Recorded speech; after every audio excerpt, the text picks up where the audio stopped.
abelhas parou para descansar.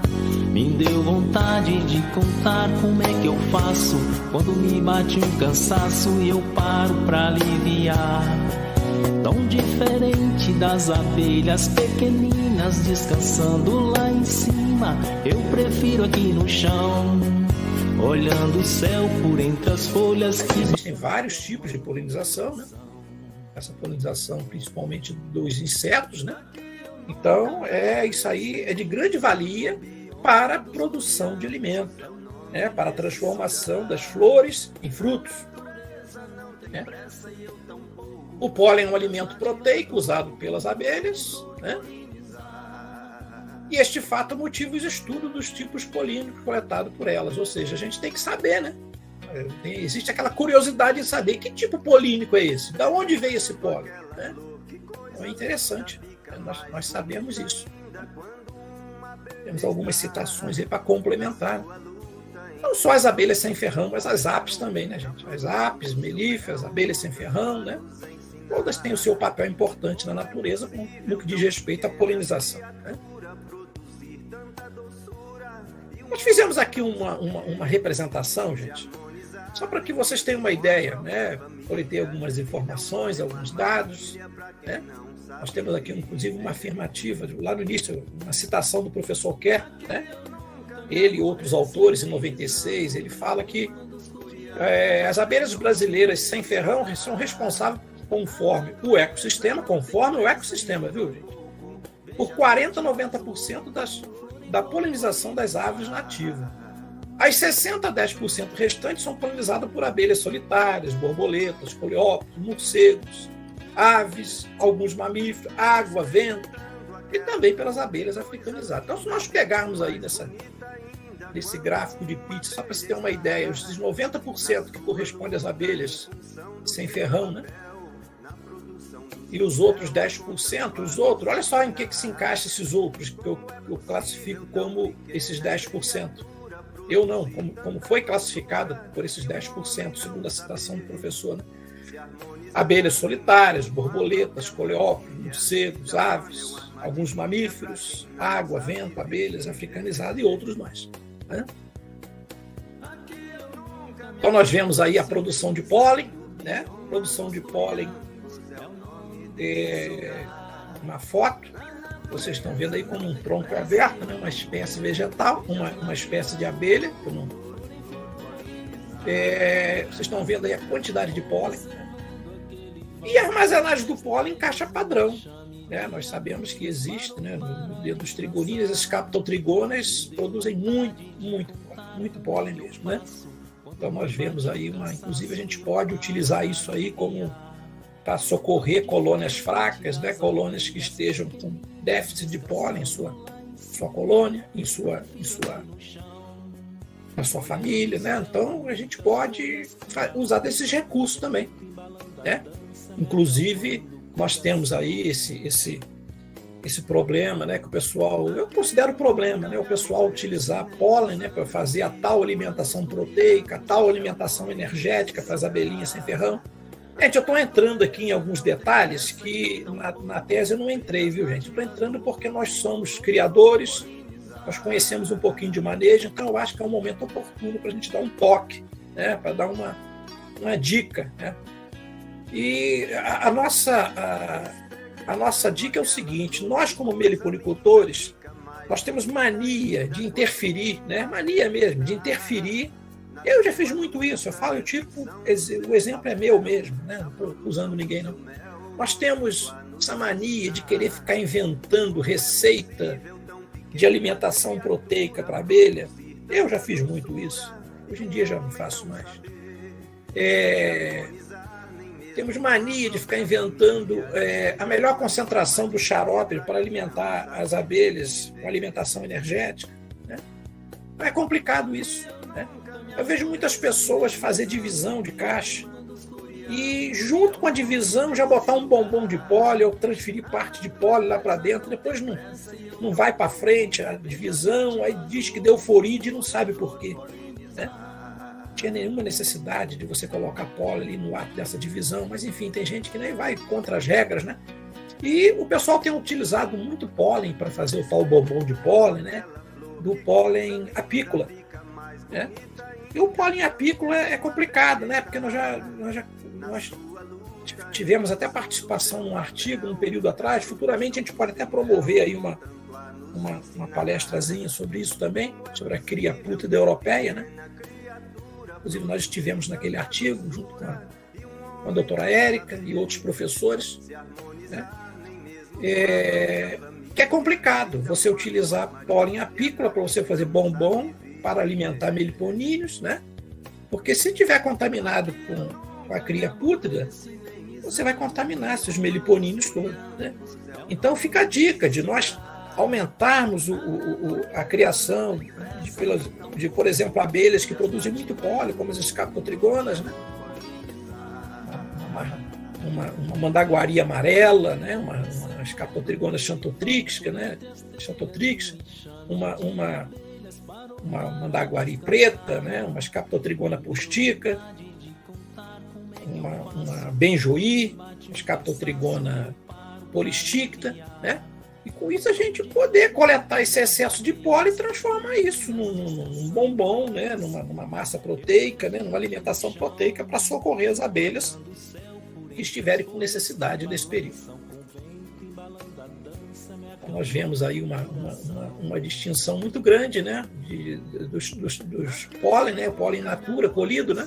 Quando você corta aí os potes, nós vemos aí, e cada coloração, né? Nós vemos que dá para a gente ter uma ideia de que, por exemplo, ó, todo esse pólen aqui, ó, todo esse aqui que eu estou circundando, ele parece ser, né? Isso nós temos que analisar, mas pela coloração parece ser a mesma espécie vegetal, que já é diferente desse aqui, ó, que por sua vez já é diferente desse. A gente nota pela coloração, né?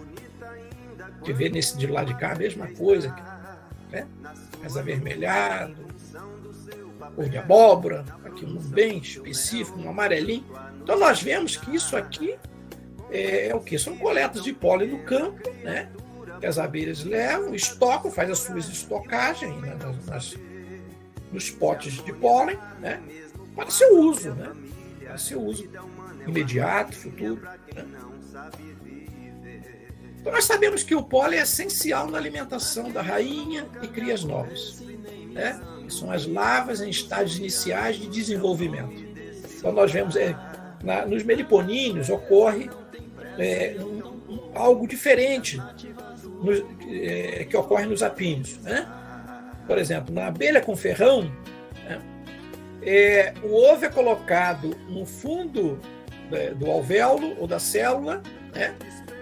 E depois que ele eclode, depois de, me parece que 3 dias, né? Depois que ele eclode, nós temos a larva jovem, depois a larva intermediária, depois a larva adulta, pupa e depois inseto adulto, né?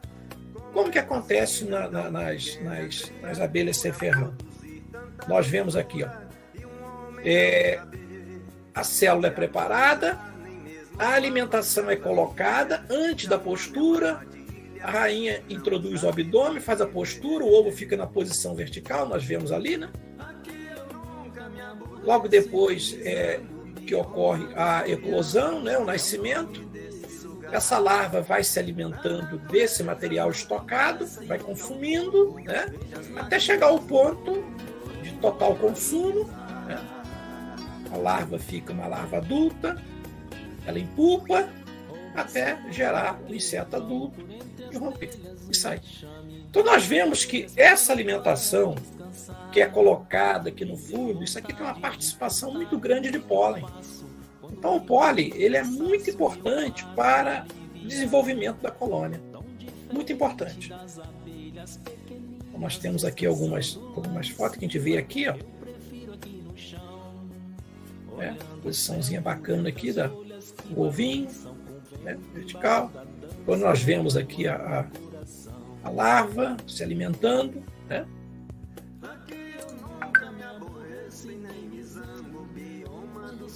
E também pela produção de mel, né? Os meliponíneos também importantes na produção de mel, né? Potes de mel de jataí aqui em uma imagem e potes de mel de tiúba né? Melipona comprespis fasciculata, né? Que bacana, que bonito, né? Muito, muito bonito isso. Então, durante o estudo, foram coletadas 47 espécies de plantas cultivadas, durante um ano de coleta, né? As plantas. Foram coletadas 47 espécies de plantas cultivadas e 59 espécies de plantas não cultivadas, totalizando 106 espécies vegetais. Essas 59 espécies não cultivadas, nós tivemos a identificação dessas plantas através do setor de botânica do Museu de Biologia Melo Leitão, situado aqui em Santa Teresa, né? Cidade da onde nós estamos, Santa Teresa, no Espírito Santo. E as 47 espécies de plantas cultivadas que foram coletadas as amostras, né? Não teve necessidade de identificação, porque nós já conhecíamos, né? Era flor de mamoeiro, flor de abacateiro, flor de abóbora, flor de batata, de batata doce, né? As diversas espécies cultivadas que nós conhecíamos o nome. Não tinha necessidade de coletarmos essas plantas, fazer esse cata para caminhar para o museu para identificação, porque já são conhecidas, né? Também foram coletadas amostras de cargas polínicas nas curbículas das abelhas. Assim foram 6 abelhas por colônia. Então nós tínhamos 5 colônias, né? 5 vezes 6, 30 amostras. 30 cargas polínicas por coleta. Só fala, mas 30 grãos de... Não, 30 cargas polínicas, porque nessa carga polínica nós vamos encontrar pólen de diversas espécies vegetais. Pode ser que sim, pode ser que não. Isso aí somente na identificação depois nós teríamos o resultado, né? Porque, por exemplo, se você tem umas abelhas no meio de um pomar de laranja, onde você só tem as laranjas floridas, é claro e evidente que o tipo polínica ali vai ser de citros, né? De laranja, né? Agora, no meu caso lá, que era uma área imensa, e nós tínhamos lá tanto as flores das plantas cultivadas quanto das plantas não cultivadas, né? É extremamente importante, nós sabemos isso. Então, nós tínhamos 60 cargas polínicas por estação climática. Por quê? Se nós tínhamos essas cargas polínicas se a gente for levar em consideração, nós trabalhamos as 4 estações climáticas, outono, inverno, depois a primavera e o verão, né? Na realidade, 240 ao todo, 240 amostras, né? E só para vocês terem uma ideia como é que foi o desenvolvimento do trabalho, né? E ao final do trabalho, nós identificamos, através das análises, 76 tipos polínicos nas cargas polínicas das abelhas jataí, tetragonista angústia. Ou seja, isso está registrado. Tá? Isso está registrado. Tá? Isso aí, muitas das vezes a gente vê a abelha, ela gosta da flor de cenoura, gosta da flor de... Porque você viu ela lá na flor. É claro e evidente, se você depois tiver a felicidade de fazer essa coleta desse pólen, né? Ou antecipar a entrada dele na caixa, ou coletar internamente no spot, e houver a confirmação, com certeza, né? Houve a coleta. Então, tem que ter o registro, tem que ter a confirmação.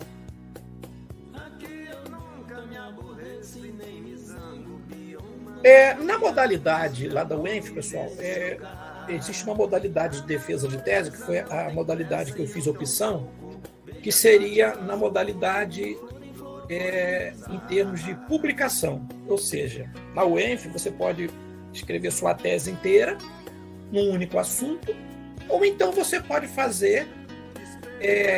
desenvolver 3 artigos. E eu, quando fui para a defesa da tese, em maio desse ano, eu já tinha publicado, na realidade, você pode fazer na modalidade de artigo, com pelo menos 1 publicado. E eu tive 2 publicados. E o terceiro nós estamos concluindo agora, com a orientação, para mandar para uma revista internacional. O primeiro artigo que foi publicado foi Plantas cultivadas com potencial para meliponicultura em agroecossistema orgânico na região serrana do estado do Espírito Santo. Nós publicamos esse artigo em maio e foi aceito para publicação em novembro de 2020.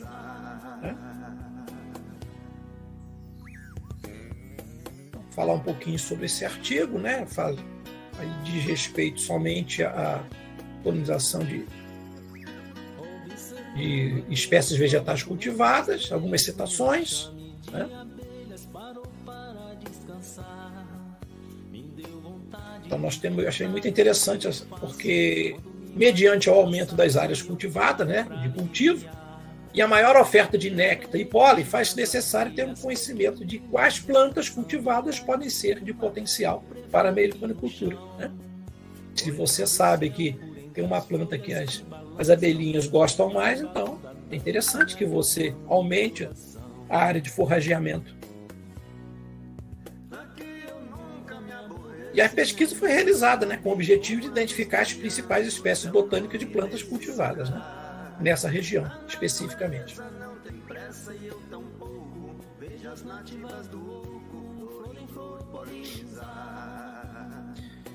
Então tá aí, ó, a região de Santa Maria de Jetibá, ela foi escolhida por quê? Tá aí, ó, o estudo foi conduzido em propriedade de agricultura familiar, em sistema orgânico, na região central serrana do estado do Espírito Santo, no município de Santa Maria de Jetibá. A localização está aí, né? Então nós colocamos até no slide aqui na ocasião, né? Santa Maria de Jetibá é o maior fornecedor de hortifruti do Espírito Santo, né? Sem contar também que é o segundo maior produtor de ovos do Brasil, né? O primeiro maior produtor é Basto, em São Paulo. O segundo maior produtor do Brasil é Santa Maria de Jetibá. Então a gente vê aqui que mais de 44% da riqueza produzida em Santa Maria de Jetibá está concentrado na agropecuária, né?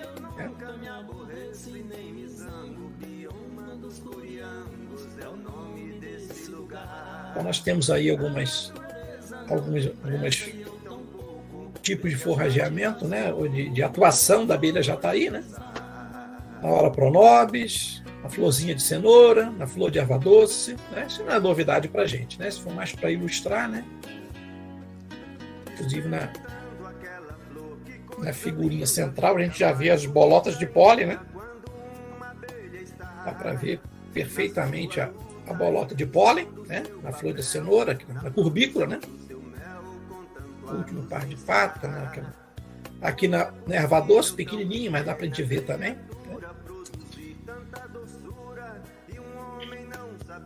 Então, a coleta botânica foi realizada entre os meses de março de 2019 e março de 2020, né? Março de 2020, abrangendo as 4 estações. E cada estação foram essas datas de coleta. No outono foi dia 29/3 de 2019, depois eu retornei dia 16/5 de 2019. No inverno, 11 de julho de 2019, depois 22 de agosto.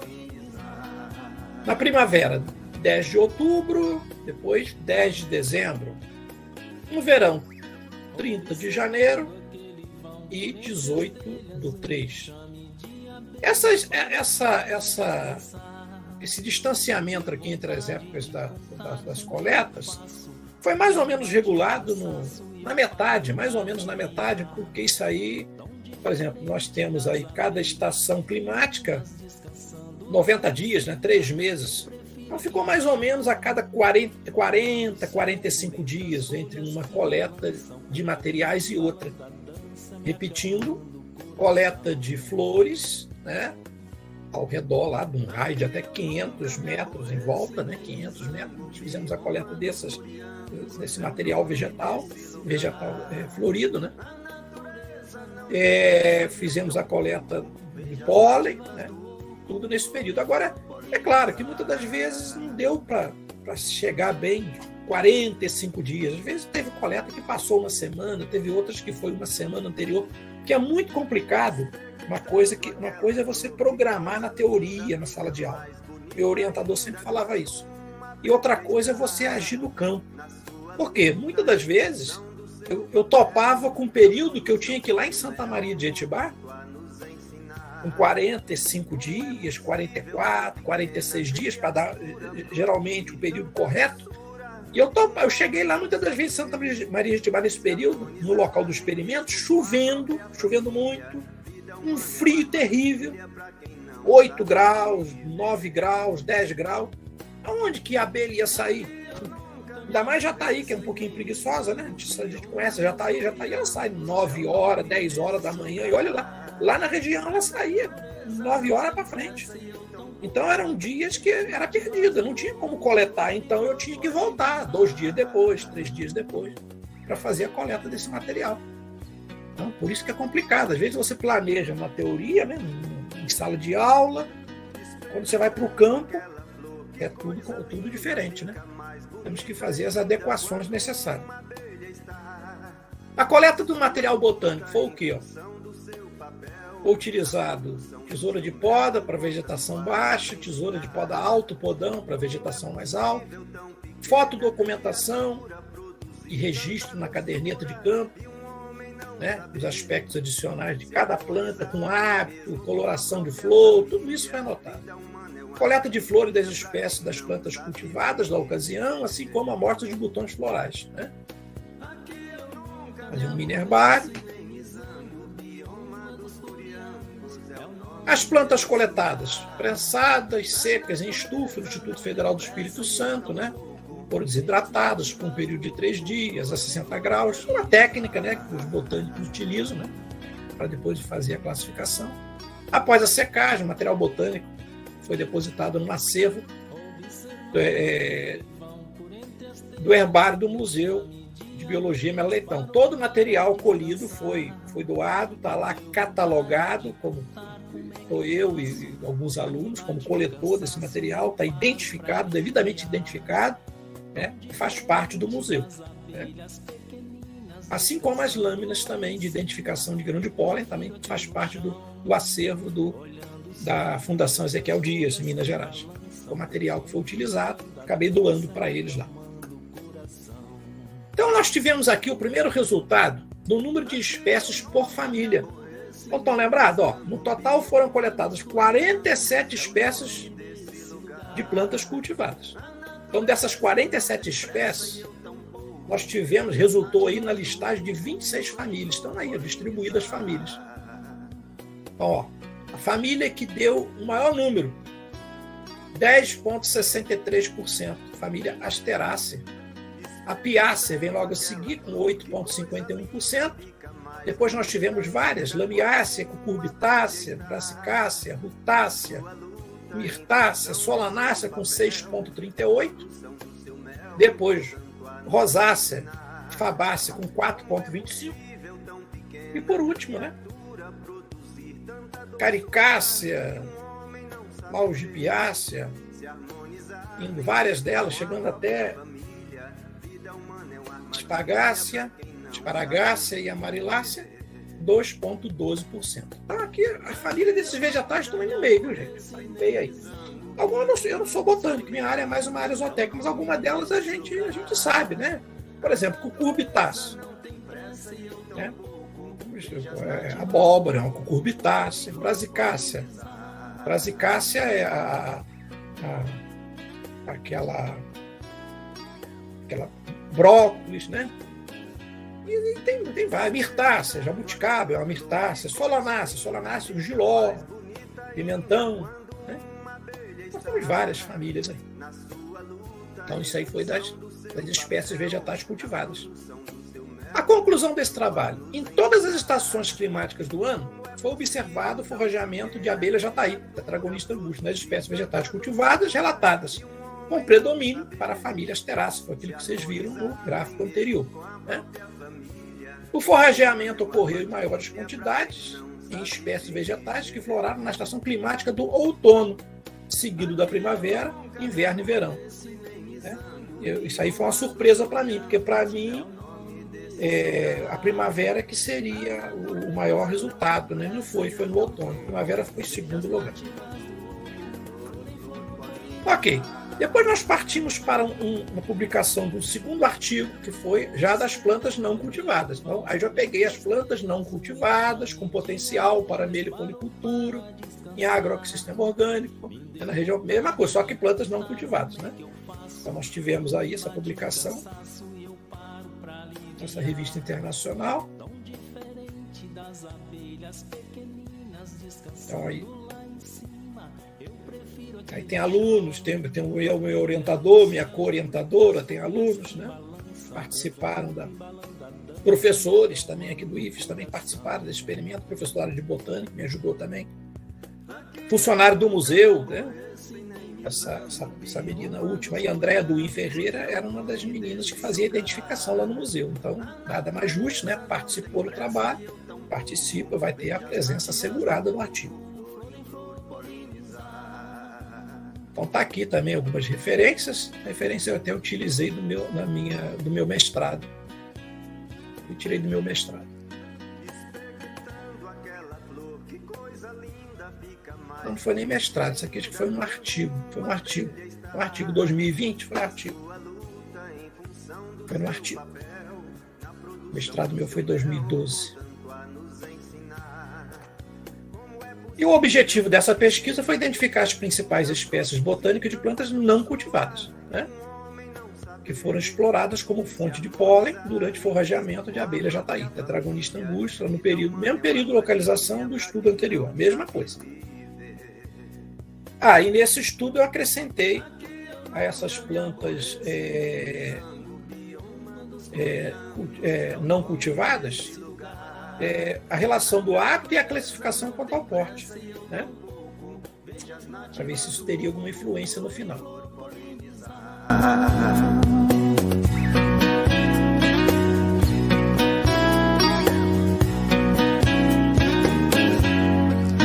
Experimentando aquela flor, que coisa linda, fica mais bonita ainda quando uma abelha está na sua luta em função do seu papel, na produção do seu mel, contemplar nos ensinar.